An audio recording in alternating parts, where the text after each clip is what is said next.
కిచెన్లోకి వచ్చి డబ్బా వైపు చూసిన ప్రతిసారి నాలో ఏదో తెలియని గిల్టీ ఫీలింగ్. ఈ నువ్వులు అత్త ఊరు దగ్గర నుంచి పంపించింది, నువ్వు ముద్దలు చేసుకోండి పిల్లలు తింటారు అని.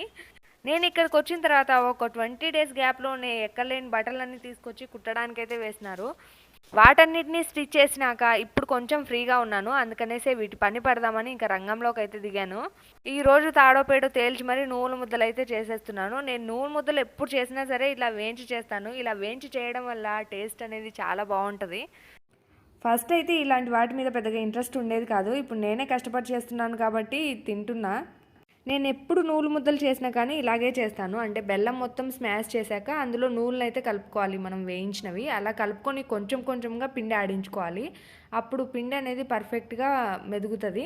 అలా పిండి మొత్తం పట్టుకున్న తర్వాత ఇప్పుడైతే నేను ముద్దలు కడుతున్నాను. మన నువ్వుల ముద్దలు అయితే రెడీ అయిపోయాయి. చాలా టేస్టీగా ఉంది, స్వీట్నెస్ కూడా పర్ఫెక్ట్గా ఉంది. ఓకే, వీడియో నచ్చితే లైక్, షేర్, సబ్స్క్రైబ్. వీడియోలో అనిపించింది కామెంట్ చేయండి.